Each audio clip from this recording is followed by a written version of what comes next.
Chikli, chikla, la la la la la la. Chikli, chikla, la la la la la la.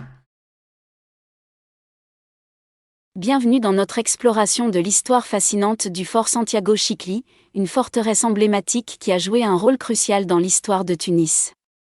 Plongeons-nous dans ses secrets architecturaux et son héritage.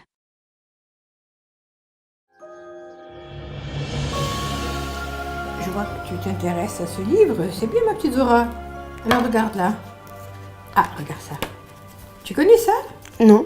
C'est une île qui se trouve au milieu du lac du Tunis, qui s'appelle maintenant l'île de Chicli, mais avant, dans les anciens temps, ça s'appelait Chicla.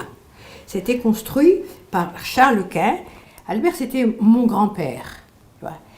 Et son père, David, sa maman, avait acheté cette île, Chicli, Chicla, au bey, c'est l'Habib Bey. Il avait payé à l'époque quelques centaines de piastres d'or. Donc maintenant, ça vaut énormément d'argent. Tu vois.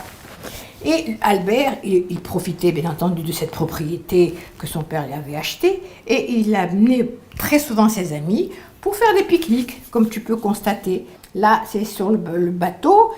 Là aussi, tu vois encore sur cette île. Et là, voilà, tu vois le fort qui est devenu maintenant une très belle entreprise. Et c'est encore le fort en ruine, tu vois. 900 ans, hein, ça est très très vieux. Et voilà Albert et ses amis sur l'île en train de faire un pique-nique, comme je te disais. Et il avait formé un gouvernement qu'il avait appelé la principauté de Chicli. Et quand tu as une principauté, tu deviens prince automatiquement. Donc il s'était lui-même instauré prince de Chicli.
Vous savez, l'histoire, elle remonte à la période antique de l'histoire de la Tunisie.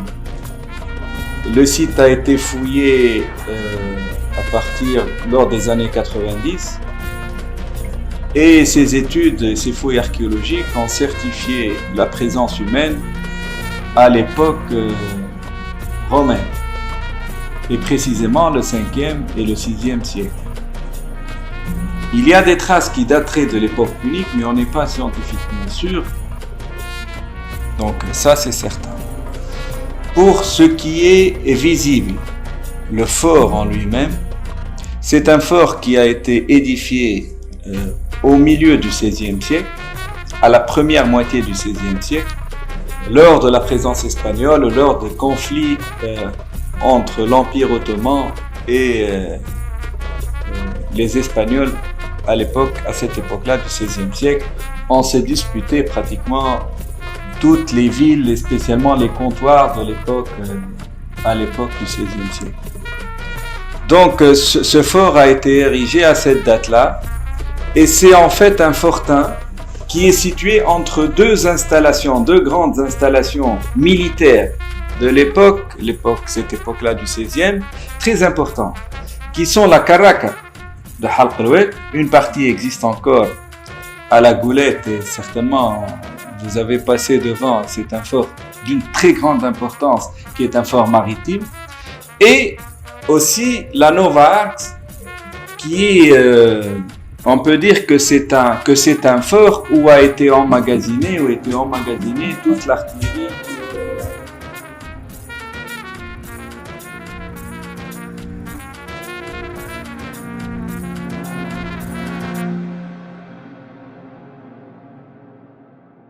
Au fil des siècles, le fort Santiago Chiclí a subi diverses transformations pour s'adapter aux besoins changeants de la ville. Des bastions ont été ajoutés, des canons installés, faisant du fort un symbole de résistance et de puissance militaire. Pour ce faire, nous avons transformé l'île en un musée militaire et un lieu de détente. L'accès se fait par bateau, où les visiteurs sont accueillis par une structure en forme de cube qui sert de point d'entrée et de guide vers l'intérieur de l'île.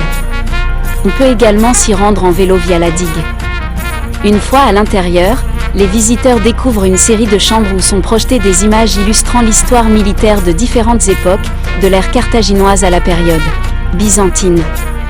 En avançant, on atteint une pièce consacrée au mouvement de libération et aux efforts des soldats tunisiens, avec des projections sur des cubes qui rendent l'expérience immersive. Une mezzanine permet aux visiteurs de s'engager davantage dans cette exploration. En montant à l'étage, on découvre la partie dédiée à l'armée tunisienne moderne, où sont exposées des armes, des maquettes, des insignes, et même des coiffures militaires. En parallèle, nous avons développé des espaces de détente et de promenade. Les 2 tours qui marquaient l'île ont été complétés par 3 nouveaux points de repère offrant des vues panoramiques, l'un sur Jbel Boukornine, un autre sur la digue, et le dernier sur le lac.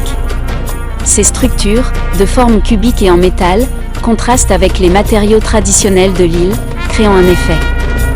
Pour protéger la faune, nous avons relié les 2 petits bassins de l'île afin de créer une barrière entre les visiteurs et les oiseaux, tout en ajoutant des gradins pour se reposer et profiter du paysage.